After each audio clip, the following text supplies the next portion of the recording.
So, I started going live just a couple minutes early because I want to work on reading some of my book because I know we need to finish that up. I need to come over here on my channel and make sure the music is not too loud because it's always an issue. Always. So here we go. Anyway, so today, I just wanted to talk about our little vampires, zombies, and sociopaths and their common traits because they have common traits, sadly. If you think about how many of them came back with describing zombies and vampires as part of their crimes. There's a bunch of them. It's kind of weird. So here we go. Let me get back over here and get myself going. Oh, Lordy. Here we go. Okay. Now where is myself? It's supposed to show myself being live. I gotta find it. Isn't that crazy how this all works? It's fun, but yeah, sometimes it's a little hard to find yourself. Especially if you're not, let's see who's, it should show me live. Now, come on. I feel so stupid sometimes. But I gotta make sure that music's not too loud because it's always an issue. And my friends will go back and say, I can't even hear you. The music's too loud. The music's too loud. So, hey, there's my friend Sprinkled Donut. I'm so glad. Is the music too loud? Because if it is, I need to turn it down. I can't even find myself on my phone, what I'm going to do is we're going to, where did it go? Okay. I'm going to talk about those things, and I'm going to read out of the book a little bit because I'm going to read a chapter out of the book. We need to work on that some because we only have 5 chapters left, and I know we want to finish it. I'm going to show a couple of videos where we go back and talk about Aubrey Trail and his claim that he is the vampire and he has a coven of witches, and that this person that they took the life of was supposed to be part of his witches coven. It is crazy. These people are crazy, my friend. Hi, I'm so glad to see you today. I'm very, very excited, Sprinkle Donut, about our live. It's going to be so fun. I'm going to send you some stuff this afternoon or this evening after I get dinner cooked to look up and start watching, getting notes on about what we discussed. It's going to be so exciting. I just love to have visitors come up and talk with me because, because other people think about questions and things that I don't think about. So when we can go back and forth and we can really get the information out, it's just so much more fun. So much more fun. Why can't I see my damn self? How silly is that, my friend? How silly is that? So, I got a whole little, it's over here on my history. Okay, good. All right. So we're going to start with just reading one chapter out of our book. For today, and then we're going to move on to the next part. I actually decided to make notes because I do better when I have notes. I'm not all over the place with my crazy attention deficit crap. I can actually pay more attention, right? All right, so let me read for a minute. So we're on chapter 20, right? It's called Smoke and Mirrors. So here we go. It was safe to say things weren't going well. My personal life was a wreck. David and I were hardly talking. My extracurricular activities were highly questionable, and I was seriously starting to wonder whether I should commit myself to the mental institution. That's pretty sad, isn't it? It had been weeks since I had seen Dr. Carlin. Between work, school, and my frequent escapes to Jenny's backyard, I'd hardly had time to eat, much less drive back and forth to the other side of town for therapy. It was irrelevant, though, because my sociopathic behavior just reared its head. My choice to remain distant from her was less about logistics and more about self-preservation. Okay, the reason why I feel like I need to read a chapter of the book as well is because all of these things, killers, vampires, and zombies all go together because it is a sociopathic behavior that makes them bring these other things into their crimes. So let me just read this chapter and then we'll go to the next part. All right. Then she goes, the most of my free time was playing out like a test of the Tarzan rule meant that my therapist was no longer an acceptable confidant. So her therapist was kind of upset with her, right? Because she made a promise to her therapist that in the other chapters, she would not do these things. And she was breaking these promises that she made to the therapist and that she made to David, all right? Okay. I was on my own. The buttons made sharp clicks as my fingers flew over the keyboard. It was the morning after the visit to Jeannie's house, and instead of working, I was at my desk just Googling modern asylums. That's pretty sad, isn't it? My actions the previous night had left me just rattled. What had started out as a harmless stretch of sociopathic muscle had transformed into something I wasn't sure I could control. I was unsettled by how quickly my intentions had shifted from disciplined defiance to near ferocity. In the light of day, it had become clear I needed serious professional help, and I was willing to do just about anything to get it. Anorexia, I read, bipolar, depression. My eyes scanned the list of disorders treated by prestigious Northern California wellness. Okay, let's talk about anorexia for a moment. Now, I grew up with ADHD my entire life, but I could not be treated for it because of all things to go on with my silly crap self is when I was very young, I was diagnosed with anorexia nervosa. Okay, so they would not give me the medication for anorexia. So therefore, I had to learn how to do a lot of psychological help and visits to the psychiatrist. Anyway, I learned how to control all of this and got over that myself. Anyway, so it can be, you don't have to have medicine to treat it. Oh my God, oh, it's still there, good. I thought I just lost all of it. My neck just did that flicking thing. I guess it's telling me move on, you don't need to talk about that. Anyway, so we'll move on to the next one. She goes, I frowned at the options and I just scrolled through the list. Schizoaffective disorder, schizophrenia, social anxiety disorder, Tourette syndrome. I believe she might suffer from Tourette syndrome because if you remember, hey, Woman's Warrior, how you doing? Good to see you. I hardly see you anymore. I know you're busy, girl, and I know that it's nighttime where you're at right now, right? So thank you for coming in. It's appreciated. And Tourette syndrome. I think she does have Tourette syndrome because, and trigger warning right here, because she says a lot of bad words and I just read it exactly how she puts it, right? Fuck, I muttered, disappointed by the absence of sociopathics among the options, just like the dictionaries. I scratched another name off the spreadsheet I'd printed. It was number 33 on my list, and in several hours since I'd started my search for professional intervention, hadn't produced a single visible option. None of these psychiatric services listed off the mental institution websites offered any treatment related to sociopathy. None of the people at the various places I called ever pointed me in the right direction. Sociopathy was clinically obsolete. Woman had explained. And, we've heard that before. They actually call it something else now, right? She goes, schizophrenia, she unhelpfully suggested was remarkably popular. Oh, but she didn't have schizophrenia. That's not what's wrong with her. So I would not want to ask to be treated for that either. And then she goes, are you hearing voices? The woman had asked. And I said no, before I had time to properly consider it. Absence of delusions and other signs of irrational thinking was number 2 on Cleckley's list. Okay, Cleckley's list is a list of sociopathic traits that they go down and they number how many traits from this list that you have when they help diagnose you as a sociopath. So that's what Cleckley's list is. So she goes, oh my God. Sociopaths, the psychologists have theorized, don't suffer from signs of psychosis the way that schizophrenias do.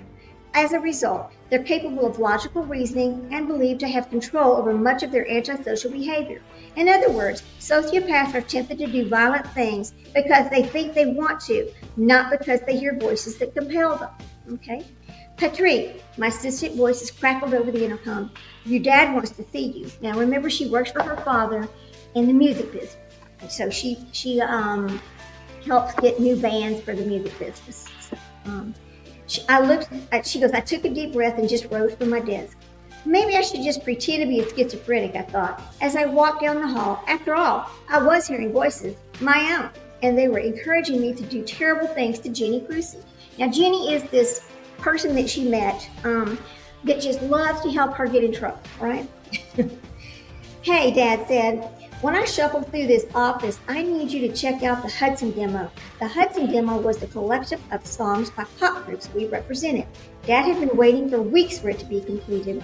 It was in its final stages of production at the recording studio in Hollywood.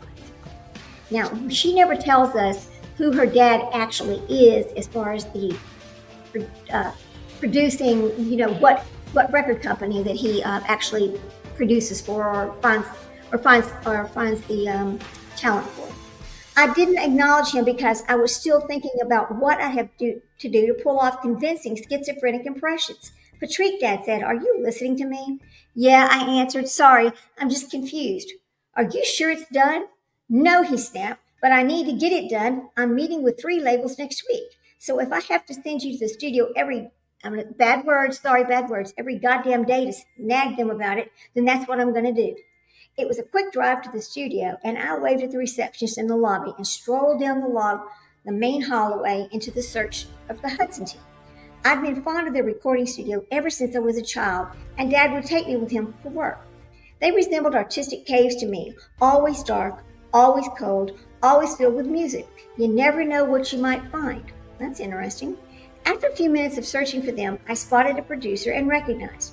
He was leaning against an open studio door, facing me as he stood casually inside the frame, talking to someone I couldn't see. Hey, Patrick, he said. As I approached, what's up?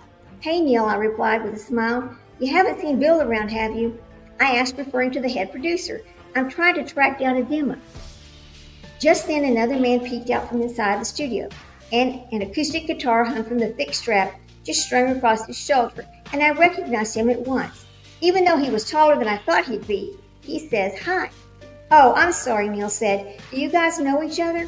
The guy shook his head. He stepped self-assuredly into the hallway, extending his hand, and I laughed. I'd never quite gotten used to being introduced to someone whose identity was obvious. Despite growing up around the entertainment business and spending much of my adult life working in close proximity to all sorts of successful artists, the ritual of the introduction as the name of the person standing in front of me was laughably plain. He had always struck me as funny. I decided to say exactly to the man with the guitar. I never thought about that. He said, hang on. She goes, I never thought about that, he said, grinning. So how about this? He offered, his eyes sparkling mischievously. Pretend I'm not me. He extended his other hand and said, hey, the name's Max Magda. Okay, now I don't know who that person is, but we'll just keep going. Nice, I said, playing along, like Batman villain with a hint of porn. Your turn, he asked. I'm Patrick, I said. He nodded in approval. So tell me, Patrick, do you know any good places to eat around here? And she goes, I nodded yes. Well, what do you say about lunch? I shook my head, simultaneously impressed and put off by his confidence. Thanks for the invitation, I said, smiling, but my boyfriend frowns on me going out to lunch dates with strange men. She's still with David. And the fascinating thing about this book and her is she's actually married to David. And they have children. She has a relatively normal life now. So, oh, great. The boyfriend placemat. And he replied, not missing a beat. You see what she did there, Neil? He asked. She let me know she's taking, and so smoothly. But the joke's on you, he said, for I too have a significant other. How nice for her, I said, laughing. So how about it, he asked. Now that you know I'm not hitting on you, it's perfectly innocent. Besides, I'm starving, and Neil refuses to come with me. I'm in the middle of mixing your album, grumbled Neil. Just Max waved his hand dismissively. I can't, I said. I'm working too. I only came here to find a demo. Mike, Max shouted suddenly. Another man appeared in the doorway. What's up, boss? I need you to track down a demo. Max looked at me expectantly, just smiling apologetically at Mike. Bill Gross is the producer. Mike picked up the phone. 1 second, I'll call the engineer. Looks like you're out of excuses. Uh-oh, so he's going to find a way to force her to go to lunch, it looks like. I really do enjoy this book. I hope she's written another book because I certainly would read it. She's really real. I just like that about her. I really have to get back to work, I said. Me too, he pressed. But if you feel like waiting around for me to drop off that demo, I give in. There's a place near my office called the Smokehouse. I guess she's going to go ahead and go. And he changed her mind very fast, didn't he? When I got to the Smokehouse, Max was already there. He was waiting for me in the crescent-shaped booth. Took you long enough, he said. I'd almost decided not to go. Having lunch with someone I just met was atypical for me. Having lunch with anyone, really. But after a morning of asylum seeking, a spontaneous lunch with a prominent stranger just sounded like a decent way to spend the afternoon. It sure beats any distraction measures. You know, she constantly does this thing that she calls her prescription. You know, she got a lot of this stuck stress. Stuck stress is when she feels this pressure building up, and she talks about this often. She feels this pressure building up. She's like, I've got to do something to release this pressure. And this is typically when she was a child, she would go out and do bad things. So today, her release is going to be going to lunch with a strange man, which her man has asked her not to do, right? That's the only way I can explain this, how she looks at life, sort of, and how she deals with this pressure that she gets. So anyway, she goes, it sure beats any distractions. So, and the smokehouse provided the perfect backdrop. Its dark wood interior and high back booths always made me feel like I was disconnected from the world and my problems, if only temporarily. As soon as I sat down, Max asked, how do you find this place? Oh, it's just one of the oldest restaurants in the city, I told him. It's also one of my favorites. Just tied with a jar in James Beach. It's just over with El Coyote and Gringo Bald. I could go on. You sound like a foodie, he said. So tell me, if you could go to any restaurant in the world right now, which one would it be? Per se, I replied without hesitation. In New York. I've never been, but it's number one of my culinary bucket list. So she wants to go to New York and eat at some restaurant. So, I've been to New York, and I tell you what, my husband and children, my child, they've been a few times. I just did not enjoy New York. It's too busy. It's too many people, too scary. The whole thing was just not, it just wasn't, I didn't like it at all. Just didn't like it. And it was hot. We went in the summertime. It was hot. But it's hot in Texas, but it seemed like it was extremely hot and just a lot of humidity. It seemed like there was more humidity. Probably not really, but that's how it seemed like. So she goes, I smiled and leaned back against the warm leather boot, taking stock of my lunch date. He was fun. I already felt like I was having a conversation with an old friend, someone effortlessly engaging in an uninterested and mindless chit-chat. After the waiter brought our drinks, Max asked me, do you ever feel like you're crazy? Now, this is a bad question for him to ask her. She's already looking for an asylum this morning. I was briefly thrown by this question, and I got the feeling that was just the point, as if he was trying to get me off balance. It was a tactic I used with people, too. I smiled pleasantly surprised and said, oh, yes, actually. He lowered his voice and leaned slightly forward. No, but I mean like really crazy. Like right now I feel totally sane, but then I'll think back on something I did, like say a few months ago, that was totally just fucking insane. Only at the time I did it, it seemed like a completely logical decision. You're worried you have a false sense of self-awareness, I offered. Yes, he replied, impressed that I understood so quickly. Like you can't trust yourself to know at any given time what is and isn't the same behavior. Christ, he said, running a hand through his thick dark hair. Yes, I do feel like that, I told him. In fact, I spent most of the morning searching for a mental asylum so I could have myself committed. I relished the words as they left my mouth. Uh-oh, she shouldn't have said that. It was nice to simply speak the truth. Max's reaction was good or bad, just meant nothing. With nothing to lose, I decided to just be myself. I didn't know how long the freedom would last, but I intended to enjoy it. Max was looking at me as if he couldn't decide whether to take me seriously. I found a list of wellness centers in my purse and placed them on the table. And she tells him, I am a sociopath, I disclosed. I was diagnosed a few years ago, and I've been trying to get treatment ever since. This is a complete stranger to her. She's telling this to somebody she just met, who is in the music business, who is in her father's studio. Come on, she's just self-destructive, isn't she? So she goes, oh my Lord. So she's looking for Max's reaction, and she goes, I would like to have myself committed. And then she goes, good or bad meant nothing, with nothing to lose. And then she tells him this. She goes, I don't know how long this freedom would last, but I intended to enjoy it. Max was looking at me as if he couldn't decide whether to take me serious. Uh-oh, my dog's gonna bark just a second, guys. Jack, no. Somebody's walking down the road, and you don't walk down his road. He can't even see through the blinds. I mean, the blinds are just barely open. So I think he heard it. He didn't really see it. She goes, Max was looking at me as if he couldn't decide. Let me move on. He took a deep breath and leaned back in his seat. What does that mean exactly? He listened as I outlined my struggles with sociopathy and frustration, and just wasn't more clinical information or any treatment options. I was seeing a therapist for a while, and she was great. She wasn't a specialist, though, and that's what I think I need. I paused and then confessed, because I've been having some problems lately. I cannot imagine telling a complete stranger all of this, right? I don't know. Y'all are complete strangers. Some of you are, and I tell you about my childhood and things that I've done, so I guess not really, right? Problems like what, Max? He asked, just fully absorbed in what she's talking about. Impulse control, for one. There's a woman who's been trying to extort me for a few months, I explained, and last night things escalated. And there is a woman who's trying to get her to give her $50,000, or she's threatened to hurt her little sister. She's very protective of her little sister, Harlow, okay? And he escalated how? This is only a few pages long, so we'll get through this one quickly. Well, let me see. And move on to what our actual story is going to be about today. Well, I shrugged and I almost almost jumped her in the backyard. He did a split take and grabbed his napkin. The good news is, I went on, is that when I woke up this morning, I knew I needed to take some preventative measures, but I haven't found any luck finding someone who can help me. I frowned. Sociopathy isn't considered a treatable disorder.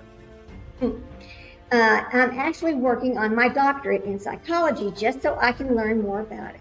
Wait, Max said, wiping his chin. I thought you were a manager. Well, I am. I do both. Quite the doable life, he said with admiration. So who is this person? Well, what person? He goes, the extorted. Oh, I said, it's Oliver Crucy. It's her mom. Oh, he craned his neck at me, his eyes bulging. Oliver Crucy, he repeated. That singer? Yeah. My manager just pitched me on working with him, he said. Well, unless you're cool with losing most of your valuables, I wouldn't invite his mom to a writing session and she takes a sip. Now, I'm not one to pass judgment. Wait, he said, shaking his head. Go back.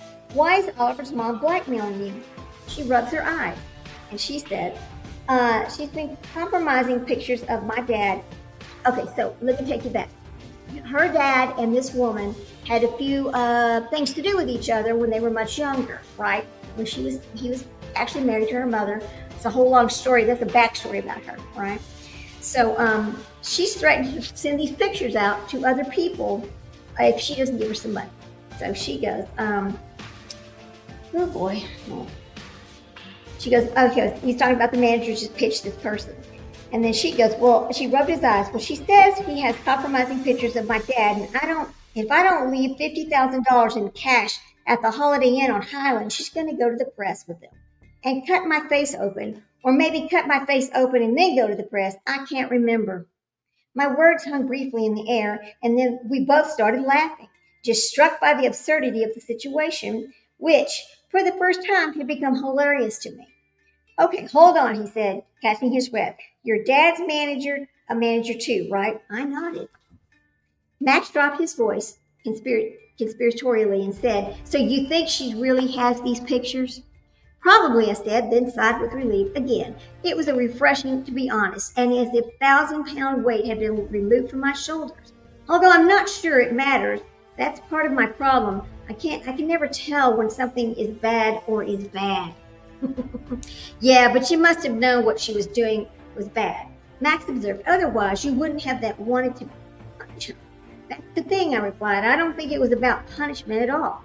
I recounted my multiple trips to Jeannie's backyard and the sense of relief I experienced afterwards. I wasn't going over there because of what she said, I admitted. I did it because the opportunity presented itself. I felt silent as an ancient memory drifted across my consciousness, just like Kiki, I murmured.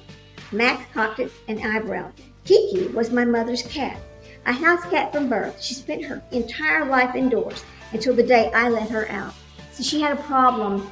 She's a sociopath, so she had a problem when she was a child, and it was cruelty to animals as usual, right? That's just the thing that they have. I mean, if you remember back in the first, I think, 4th or 5th chapter of this book, she talks about the day that she actually choked the cat. She didn't kill the cat, but she choked the cat and then let it go, right? Isn't that, she's funny, but she's not funny. But she's truthful. She's very truthful about her life and what she's done. So, Kiki was my mother's cat, a house cat from birth that she spent her entire life indoors until the day I let her out. It was a true accident, I told him. I opened the door and she just bolted. She'd been hiding behind the couch, I guess, waiting for the chance. And the second she got it, she was gone. After about an hour, though, she came back. I found her on the porch, just lounging in the sun. I rested my head against the booth as I continued to stroll down memory lane. Mom never knew it, But every afternoon after that, I'd sit outside after school and leave the front door open so Kiki could come out. Sometimes she'd lie next to me, and sometimes she'd just roam around the yard, but she never ran away again. She knew what was good for her, Max replied. I smiled. It's true. Kiki didn't want to be an outdoor cat. She just needed to make the choice for herself. I thought about it. Don't misunderstand me. My mom's protective instincts were right, but her strategy was wrong. Mom wanted to keep Kiki contained, and that's when it clicked. Like David, I said. Max blinked in confusion. Okay, so we're going to stop there. Just put my little sticker over here. And we're going to go on about our show today. I just wanted to read some of our book today because the name of the book is actually Sociopath, a memoir, right? All right, here we go. Now, I was listening and to some things, and I was like, why? And here's the thing. Why do killers, want to bring zombies and vampires into the situation? We've got Letitia Stout. We've got Lori and Chad. We've got this guy named Aubrey Trail.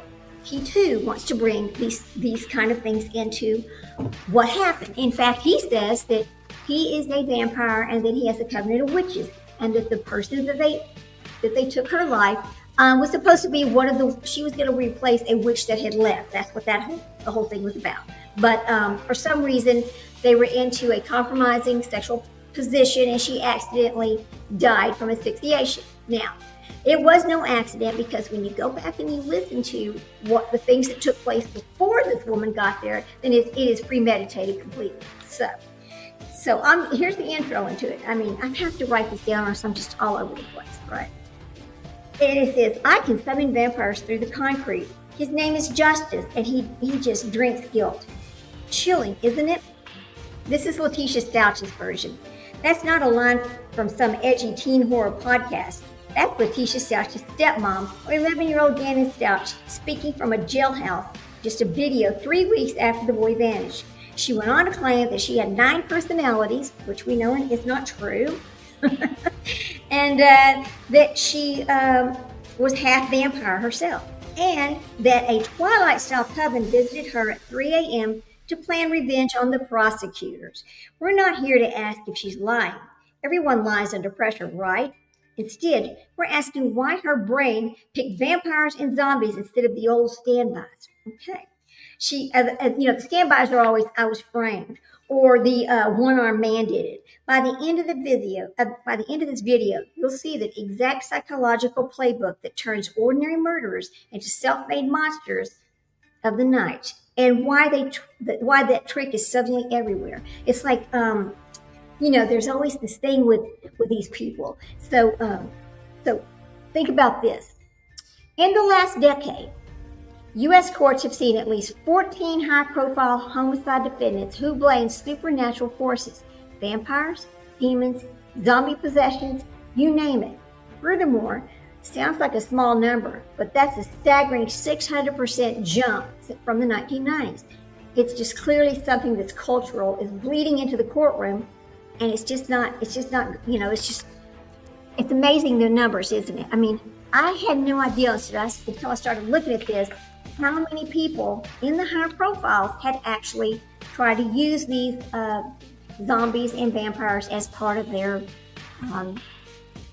what do I want to call it? Well, it is a mental illness, but as part of the excuses. It's part of their excuses, right? So, the crime in 1 minute. Okay, think about this. In February 2020, in Colorado, Gannon Stout is reported missing by Letitia. She tells the deputies he vanished after walking to a friend's house. But search dogs found no scent outside the home. Security video chillingly slowed her. It just showed her minivan rocking violently in the garage. Okay, now here's some things that we really don't remember seeing, but it is talked about in the trial. But listen to the statement. In security video, chillingly, it shows her minivan rocking violently in the garage. That is when she was loading this heavy suitcase into the garage and had that poor child in it, right? Trying to hide him before she called him in as missing. Okay. 3 weeks later, she's arrested in South Carolina with Gannon's blood on a sock. The boy's body is eventually recovered and tragically stuffed into the suitcase under this Florida bridge. Prosecutors sought life without parole. The defense answered it with a single bizarre word, vampires. Okay. So listen to this craziness. During a 4-hour interview, Letitia actually sketched fangs on a yellow legal pad and named her dominant alter Justice the Vampire. She insisted she couldn't be guilty, right? Well, she always said she wasn't guilty because Maria Sanchez did this. Because the real bad personality, a zombie called Mace, took over her body. Now, I don't remember, and I watched every bit of this trial, every single bit. I thought I knew everything back from the back of my hand about this trial, but I don't remember her calling this other zombie Mace. I don't remember that. When investigations asked her why surveillance footage showed her calmly buying bleach, she shrugged. Vampires can't be captured on video either. The cameras only caught my shell, she says. That wasn't really her. Psychologist Dr. Gimmett brought me to the court and testified that every vampire detail tracked scene by scene in the Twilight Saga. So here she is. Okay, think about this. She's over here talking about things from the Twilight Saga. Lori Vallow and Chad Daybell were also over there talking about things from movies, right? It wasn't real. It was just things from movies. That's the excuse that they use. It was just, she goes right down to the glittery skin and the red contact lenses. In her mind, they all have red eyes. So there's no history of hallucinations, no waking up in cemeteries, no spontaneous blood cravings, just a shelf of DVDs in the back of her house. The conclusion was stark.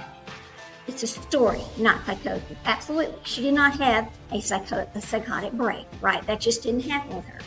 Now, hang on a second, y'all. I'm going to show you a little something that I found on, this is going to be a little bit about Aubrey. And I want you to listen to his explanation. Aubrey Trail it's another trial that we're reading the brief on, and he talks about his covenant of witches and zombies. So here we go. I think I just have to make this smaller, and that's how it works. Whoops, no, hang on a minute. Now, I loaded this up before I ever came on because I wanted to get this to show full screen layout. There it is. Okay. Now, let me get this to playing. Hang on a second. How come? Okay, let's see. Oh, it's right here. Whoop. Okay, now let's get this to playing. All right, hang on a second, guys. A 22-year-old woman who was the first of 3 female witnesses whose identity is protected by the courts says she was recruited by Aubrey Trail and Bailey Boswell into a lifestyle of witches, sex, and theft in August of 2017. She told the jury in the first-degree murder trial of Trail she met Boswell through the Tinder dating app. She says Trail told her he was a vampire and controlled 12 witches. She would be the 13th witch, and she could leave at any time until she took her first soul. She told the jury she backed out. Trail and Boswell are accused of luring Luke on a Tinder date, killing her and dumping her dismembered body into a field in Clay County. An FBI agent who interviewed Trail several times says he talked about witchcraft. He said, witches kill, life for a life, and they gain more power when they kill. In a recorded interview with jurors on Friday, Trail said he strangled Luke accidentally during a sexual fantasy with 2 other women. Luke's body was disposed of in a manner to help reincarnation. Trail chose not to be in court again. His attorney says Luke was paid $5,000 and agreed to the sex act. Under cross-examination, he asked the investigators if they found several images in Luke's cell phone showing her using marijuana and some internet images that depicted strangulation. Choking or erotic asphyxiation to some extent. Well, I mean, it's a meme that talks about choking. In Wilbur, Andrew Ozaki, KTV, Watch 7. All right, here we go. Stop. All right. Look over here. Now let me just remove this one. All right.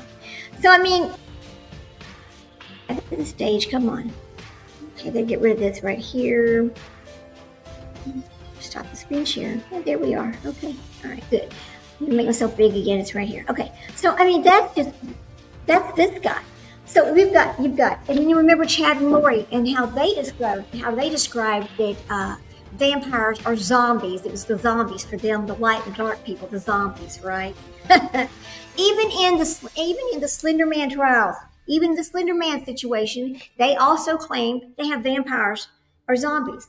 So anyway, it's just But remember Dr. Lewis, if you watch the trial for Letitia Stouch, and when she was being interviewed by Dr. Lewis, as she went over there and pretended to be somebody else, and she talked about these vampires and the zombies and all that kind of stuff, and she sat there and really thought anybody was going to believe that, just like Aubrey Trail guy thought anybody was really going to believe that. Lori and Chad thinking anybody was going to believe that. There's some kind of weird association between these people and these fantasies with vampires and zombies and their sociopaths. They are. I mean, we don't call it sociopaths anymore. They call it something else, but they call it, I'm sorry, Women's Warrior. If you're still here, what was it called? Antisocial something disorder. I think that's what it is. So anyway. So they call this, okay, so Letitia is not an outlier. She's not the only one. She's just another data point. You know, case B, the Slender Man stabbing in Wisconsin in 2014. Two 12-year-olds. They lured a classmate into the woods and stabbed her over 19 times to impress a faceless, tall internet demon. Interrogated, one girl calmly explained, Slender Man cannot read minds, so we could not back out. No prior hallucinations were ever explained. She never had any of that. A story swallowed so hard it became a motive. Case C, Aubrey Trail, we talked to him in Nebraska, 2017. He claimed during a live stream that he is a 500-year-old vampire who accidentally drained Sidney Luke's because the hunger took over him, so he had to take her blood. Now, if you also remember, we're going to go back to Gypsy Rose Blanchard and her man, Nick, claiming that he was a 500-year-old vampire. You gotta wonder. Now, Nick's case, Gypsy and Nick and the Dee Dee case happened, I think, before the Aubrey Trail case did. Did Aubrey Trail go back and remember some of the things that Nick had said that made him look so crazy and use that as his excuse as well? You know, I don't know. It's kind of something I want to know. I do want to know about that. He's claimed that he just claims that the hunger took over. Jurors rolled their eyes as he got the death penalty. 3 states, 3 flavors of monsters, one common thread. The supernatural excuse that only appears after DNA, phone pings, or video makes denial impossible. So they had all this evidence. So what's the only thing that could have happened? Zombies or vampires. That's the only other explanation. You know, that's kind of just like, and I don't talk about this much, you know, and there's a reason, because I really don't. Just like children don't just poof into the night. They don't just disappear out of the front yard. That does not happen. And so we have more than one case where children have just simply disappeared like that. No, they did not, okay? So now let's talk about this. Why vampires and why zombies? Why these people claim this? What is in their mind that says, hey, I'm going to use this as the excuse? Too much television, too many books. What's the reason? Or because they heard somebody else try to get away with it. Or that they thought they were more believable. You know, who knows? Anyway, it's a pop culture shorthand, really. Vampires equal seduction plus power, right? Lori Daybell and Chad Daybell wanted power, right? Money, sex, right? Letitia Stouch wanted power. Letitia Stouch was upset because she knew 100% that Al loved his child more than he loved her. And that's the reason why she took his life, to be honest with you. In my mind, that is my opinion. That's what I think happened here. But it was a power move. She really honestly thought in her mind that she could fix this, and then her and Al would just pick up with their life like nothing ever happened, because the person that was in their way was now gone. She thought she was going to get away with this. And quite frankly, even though they did have evidence, blood evidence, that showed that this child the child could have survived this, had the divine intervention of his body not happened, she might have actually walked away. But thank you, Jesus, his body was found by those workers under the bridge. Okay? So it's like the zombies equal a loss of control. They need to look cool. They pick vampires. They need to look helpless. They pick zombies, right? So Chad and Lori were helpless. They needed, hey, Kirby's 100, good to see you. Have you ever seen a vampire? Hell no, have you? Yeah, I have not, but, Chad and Lori claim they have.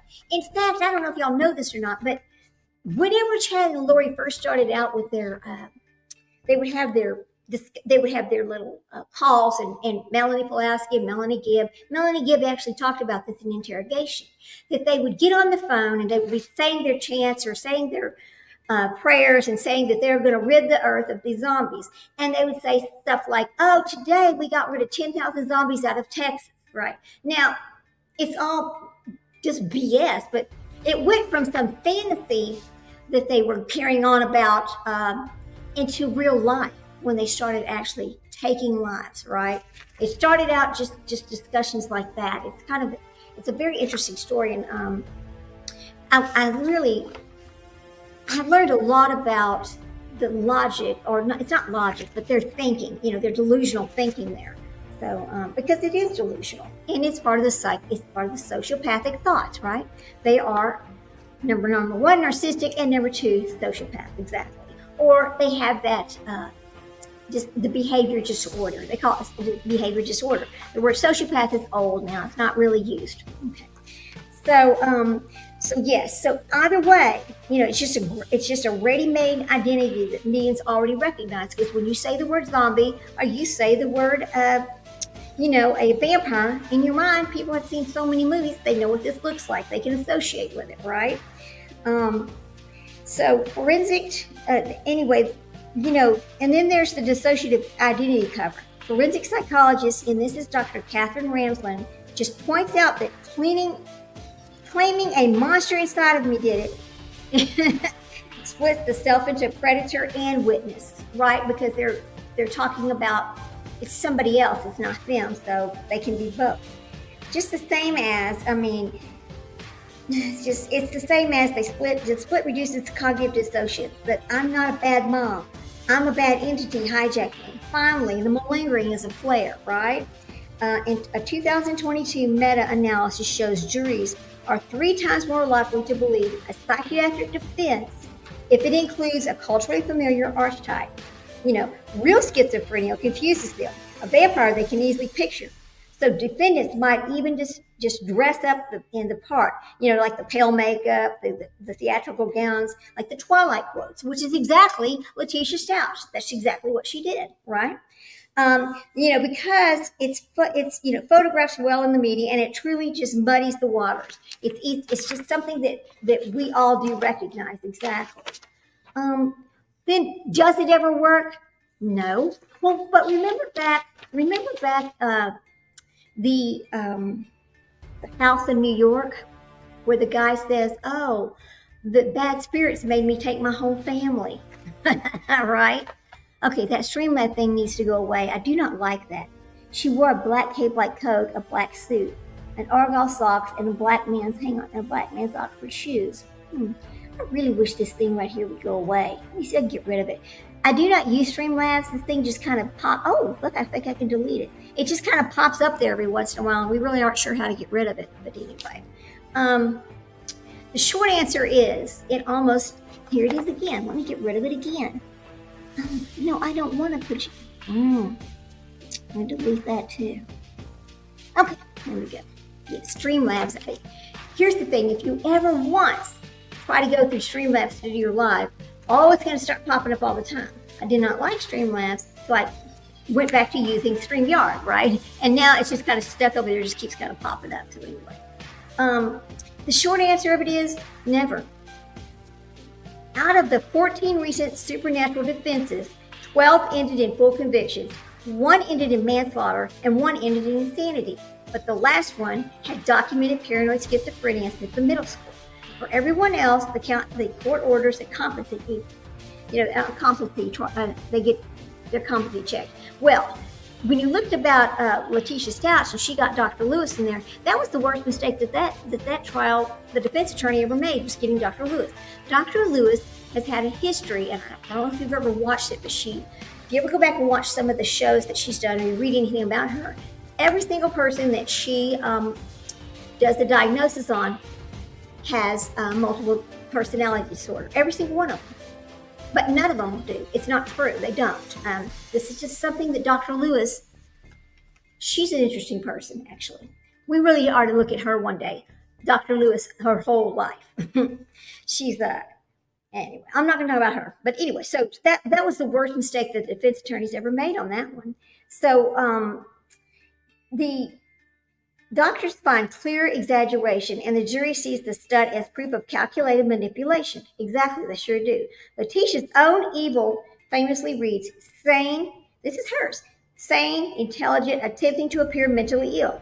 She's convicted on all counts in July of 2023 and sentenced to life in prison, plus 84 years. She will never get out.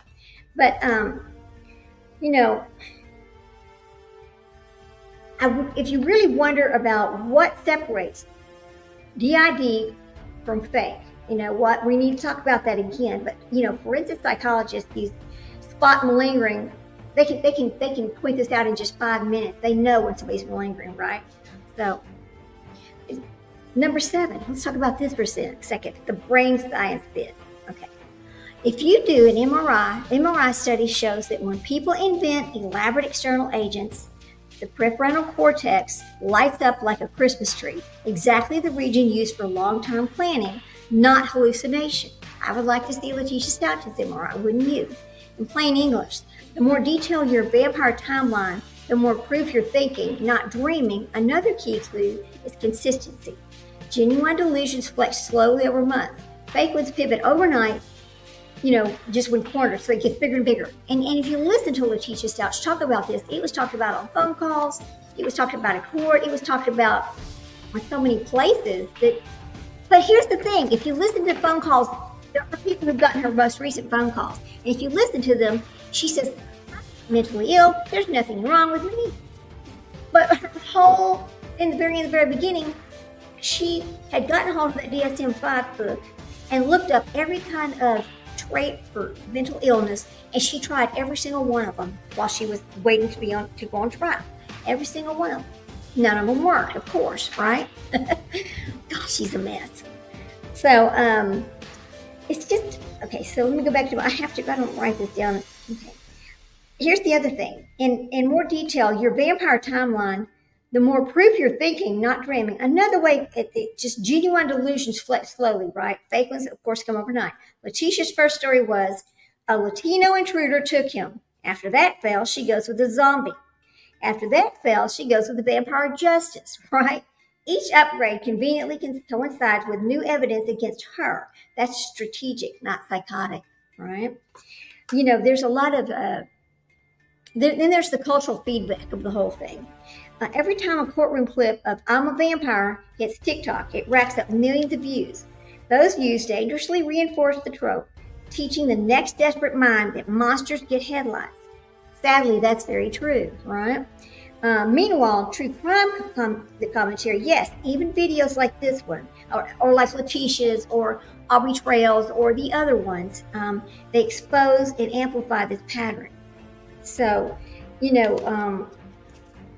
to keep these analyses boringly and psychological so the next defendant learns malingering doesn't play well in Peoria or any other courtroom. That's one of the things it talks about over there. And then there's back to the Letitia's final twist in the whole situation, right? At the end of things, she abruptly drops the entire Supernatural Act. No vampires, no altars, just tearful apologies. She never apologized to the family. There's a little bit wrong about this. I never heard her apologize about what she did, period. Prosecutors called it proof she was always in control. She absolutely was in control. She tried to control everything, which was her problem. The defense called it acceptance. No, I don't think she never accepted it because she never apologized for it. Either way, she just had her whole purpose was to delay, confuse, and just grab headlines. She still thinks to this day that she's important, that she's special. She still thinks to this day that people want to talk about her or want to talk to her. One of the reasons for that is, sadly, and I'm not saying anything bad because I love these women. I watch their shows all the time. We've been friends for a long time. It's the people playing these phone calls. Now, some people think that the phone calls are played because it's really out of, and this is very sad, it's really out of kind of fun because she's so ridiculous that, when you listen to these phone calls, it's so ridiculous that we laugh about it a lot. She thinks that we listen to them because she's important, but that's just really, she is not important. And we look at all the things that she has done with all these really weird filings for, filing in Kansas, filing in Colorado. Every time you turn around, she files a new lawsuit. She's not the first one, and she won't be the last one to do this. They will all do it. Just, it's just a strategy they use. Okay, so now, they go and appeal, right? We can't even get our hands on Letitia Stouch's appeal because her victim was a minor, and so it has not been released yet. So right now, the only people who can get this are the people who are part of the case: the attorneys, the judge, the doctors involved. But as soon as we can get our hands on it, I'm going to get my hands on that appeal. I love bringing the appeals to y'all because when you read the appeals, everything you want to know about the case is right there in it. It explains the whole case in the brief. So anyway, I am working on the Aubrey Trail brief. We started reading it. I got about halfway through it. I have to get back on that. But I just wanted to do a little short today about why these people use zombies and vampires to explain why they did what they did. So now we know, it's because these are they're easy because everybody recognizes them, right? It's a weird, manipulative defense. So here we go. So why do killers blame vampires and zombies? That's the question we have. Because the culture handed them a costume that hides the guilt in plain sight. They think they can just hide that. When evidence seals the exit, the mind races inward, stitching a last-minute escape hatched from the pop culture scraps. Vampires offer power, right? Zombies offer amnesia. Both sell better than mundane truths, and they do. They absolutely do. If we never heard these people talk about zombies or vampires as a reason as to why they did what they did, would we really be that interested in why they did it? No, it's just part of the story. It's part of their pretend world, because it is a pretend world, right? Now, here's the sad part about it. Lori Vallow, just after her last trial, and she gave that interview, and if you listen to her talk, even when she talked to her son, she gaslighted him. She acts like, and Chad in his letters that he's now putting out, which I find horribly ridiculous. He is sticking to this narrative that he did not hurt anybody. He wants everybody to believe this made-up crap that he has in his mind. And I think that Emma is the one putting these out. And I always say that I think Emma is writing them. I don't think that Chad's really writing all these letters. I think it's Emma doing it. Emma is the reason why his cult is still living and going. Emma, the brainwashed child, instead of protecting her mother, all of them, not one of those children protected their mother. They just went along with what he said. Even in her testimony, you hear Emma's there was a statement or the text messages where Emma says, and she called him Chad. Well, what number is Tammy today? And he says -4. Well, we know when you get to the negatives, that means you need to go. That's what he did to all of these people. Chad and Lori, anyway. He's still trying to go with this. It's crazy. It's ridiculous. It's sad. Anyway. So let me get back over here, and then we'll talk about it in just a minute. But these both sell better than just the truth. It's like anger, impulse, and cravings for control. Every one of these people think they're in control. Lori thinks she's controlling it. Chad thinks he's controlling it. Letitia thought she was controlling it. Even Aubrey Trail, when you listen to his interviews, he is controlling it, right? What's another one that was in here? So the next time you hear a defense that sounds like a Netflix log line, ask 3 questions. Number 1, did the supernatural details arrive only after forensic evidence? Think about that. Number 2, does the story borrow scene by scene from recent blockbusters? And number 3, can the defendant toggle the tale on and off when they think no one's watching? And the answer is yes. Every one of these people have done that. Every one of them, So, thankfully, juries are getting much better at spotting the differences. Gannon Stouch would have turned 15 this year. His family keeps a small online memorial and just photos of gap-toothed kid who just loved Minecraft and his dog. That is the one. Okay, I had not watched true crime or YouTube for a long time. Then this happens to Gannon, and it brought me back to YouTube to get back into YouTube again because there's so many horrible things here that happen. the thing is, and thank God, we don't hear about Letitia's vampires and things like that because Al wants nothing to do with her. He doesn't want to hear about her ever again. And I don't blame him, not one bit. It's just, we would just want to remember Gannon the way he was, that sweet little child. And I will never, ever forget his picture. It's always in my mind. I will never forget it. So, we'll just talk about more of these later. I just wanted to do a little short one today about why these people want to use vampires and zombies as their excuse, right? And so we know it's because it's familiar, and in our mind, we can all see that. And anyway, they all have some of the same diagnosis. If you look at these people, all of them have that same, it's not dissociative DID. It's not, they don't call it sociopath. I mean, they don't call it, it's antisocial behaviors, but they all have it in one form or another.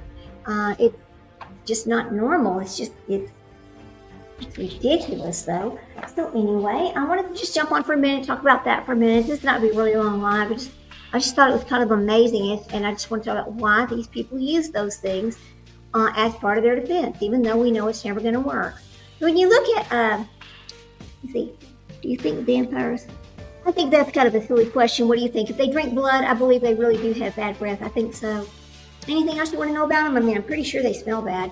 Well, I mean, look at Letitia. I'm pretty sure she smells bad. She's in prison. Remember when she said that the Vittori was bringing her blood? That's why she wasn't eating food over there? Right. I remember that 100%. Yes, I do. She's an interesting piece of shit, isn't she? And I'll say, it's fine.